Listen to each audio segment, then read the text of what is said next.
Shalom Bapak Ibu Saudara yang dikasihi dalam Tuhan kita Yesus Kristus. Renungan kita pada kesempatan kali ini terambil dari Wahyu pasal yang ke-21 ayat yang pertama sampai dengan ayat yang ke-8. Firman Tuhan berkata demikian: Lalu aku melihat langit yang baru dan bumi yang baru, sebab langit yang pertama dan bumi yang pertama telah berlalu, dan laut pun tidak ada lagi. Dan aku melihat kota yang kudus, Yerusalem yang baru turun dari sorga, dari Allah, yang berhias bagaikan pengantin perempuan yang berdandan untuk suaminya. Lalu aku mendengar suara yang nyaring dari tahta itu berkata, Lihatlah, kemah Allah ada di tengah-tengah manusia, dan ia akan diam bersama-sama dengan mereka. Mereka akan menjadi umatnya, dan ia akan menjadi Allah mereka, dan ia akan menghapus segala air mata dari mata mereka, dan maut tidak akan ada lagi. Tidak akan ada lagi perkabungan, atau ratap tangis, atau duka cita, sebab segala sesuatu yang lama itu telah berlalu. Ia yang duduk di atas tahta itu berkata, Lihatlah, aku menjadikan segala sesuatu baru. Dan firman-Nya, tuliskanlah, karena segala perkataan ini adalah tepat dan benar. Firman-Nya lagi kepadaku, semuanya telah terjadi. Aku adalah Alfa dan Omega, yang awal dan yang akhir. Orang yang haus akan kuberi minum dengan cuma-cuma dari mata air kehidupan. Barang siapa menang, ia akan memperoleh semuanya ini. Dan aku akan menjadi Allahnya, dan ia akan menjadi anakku. Tapi orang-orang penakut, orang-orang yang tidak percaya, orang-orang keji, orang-orang pembunuh, orang-orang sundal, tukang-tukang sihir, penyembah-penyembah berhala, dan semua pendusta, mereka akan mendapat bagian mereka di dalam lautan yang menyala-nyala oleh api dan belerang. Inilah kematian yang kedua. Bapak Ibu Saudara yang dikasihi dalam Tuhan kita Yesus Kristus, pada renungan yang sebelumnya kita sudah membahas mengenai Yerusalem baru yang merupakan gambaran sorga. Maka pada kesempatan kali ini kita akan membahas mengenai langit dan bumi yang baru. Pada dasarnya langit dan bumi yang baru adalah sama dengan Yerusalem yang baru. Konsep bumi atau langit yang baru adalah sesuatu yang tidak kontradiksi dengan restorasi bumi saat ini yang terus berlangsung dalam pekerjaan Allah. Konsep langit dan bumi yang baru di sini melukiskan kesempurnaan dalam hal ukuran, keindahan, dan kemuliaan. Di sini secara nyata bagi kita kaitan antara ciptaan pertama, yaitu di dalam Kejadian, dengan langit dan bumi yang baru yang dikatakan di dalam kitab Wahyu ini. Di dalam langit dan bumi yang baru, Allah akan tinggal dengan umatnya dalam persekutuan yang intim. Kemudian di dalam pasal yang ke-22 di dalam kitab Wahyu atau pasal yang terakhir, di situ juga dijelaskan mengenai gambaran tentang kehidupan yang kekal, kehidupan yang kekal yang akan dijalani oleh orang-orang yang percaya kepada Yesus Kristus. Bapak-Ibu Saudara yang dikasihi dalam Tuhan kita Yesus Kristus, langit dan bumi yang baru menggambarkan mengenai keadaan kekekalan. Kisah tentang langit dan bumi yang baru merupakan pembahasan atas kesempurnaan dalam memaknai Yerusalem yang baru dalam renungan yang sudah kita bahas pada sebelumnya.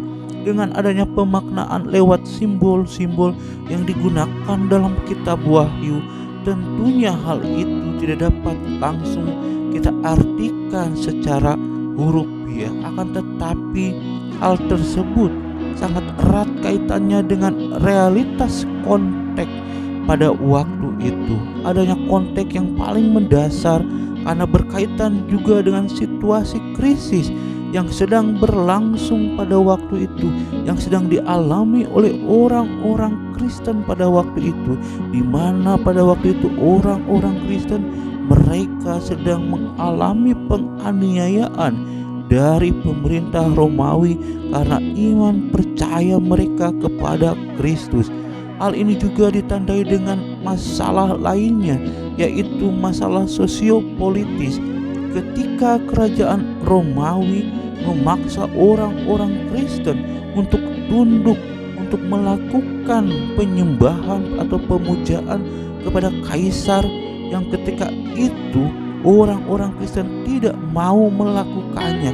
Dan ketika orang-orang Kristen tidak mau melakukan perintah daripada kaisar Romawi, maka ada konsekuensi yang harus mereka terima, yaitu penganiayaan, bahkan penyiksaan, bahkan hukuman mati yang diberikan oleh kaisar kepada orang-orang Kristen pada waktu itu. Banyak daripada orang-orang Kristen pada waktu itu menjadi martir, yaitu mati di dalam iman percaya mereka kepada Kristus. Dalam hal inilah Rasul Yohanes yang kita percayai adalah yang menulis kitab Wahyu memberikan penjelasan dengan gaya bahasa, yaitu menggunakan sastra apokaliptik. Ketika Yerusalem baru sebagai simbol yang universal memiliki arti dan tempat yang penting dalam komunitas Yahudi pada waktu itu dan komunitas Kristen juga, maka hal ini sekaligus menjawab masalah atau krisis penderitaan yang terjadi pada saat itu. Yerusalem baru, langit dan bumi yang baru dalam penglihatan Yohanes mengandung suatu gambaran mengenai Taman Eden, seperti air sungai kehidupan yang mengalir melalui kota Yerusalem yang baru yang ada di dalam langit dan bumi yang baru, dan pohon kehidupan yang berbuah tiap saat. Kita bisa membacanya di dalam Wahyu pasal yang ke-22 ayat yang pertama sampai yang kedua mengatakan demikian. Lalu ia menunjukkan kepadaku air kehidupan yang jernih bagaikan kristal dan mengalir keluar dari tahta Allah dan tahta anak domba itu. Di tengah-tengah jalan kota itu, yaitu di seberang menyeberang sungai itu, ada pohon-pohon kehidupan yang berbuah 12 kali tiap-tiap bulan sekali, dan daun pohon-pohon itu dipakai untuk menyembuhkan bangsa-bangsa. Nah, Bapak Ibu Saudara, implikasinya bagi kita bagian firman Tuhan ini adalah kita diberikan jaminan kepastian oleh Kristus Yesus yang kita percayai. Ketika kita selesai di dalam perjuangan iman kita pada waktunya nanti, Allah sudah menyediakan tempat yang kekal bagi kita, seperti yang dikatakan di dalam ayat yang ke-7 dalam pasal yang ke-21.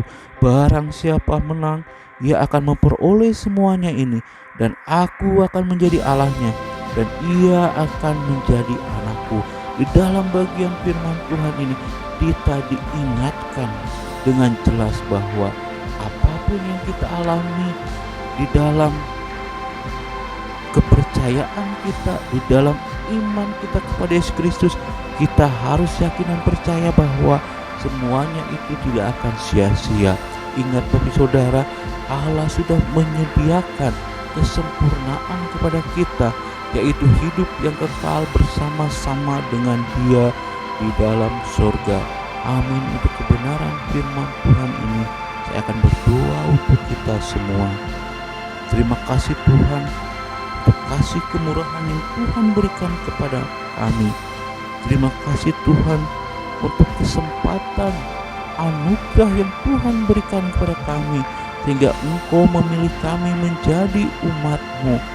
Oleh karena itu Tuhan, tolong kami untuk kami bisa menjaga iman kami kepadamu, untuk kami bisa mempertahankan iman percaya kami kepadamu Tuhan. Apapun yang kami alami di dalam kami menjalani kehidupan sebagai umat Tuhan, tolong berikan kepada kami kekuatan supaya kami boleh bertahan sampai pada waktunya nanti.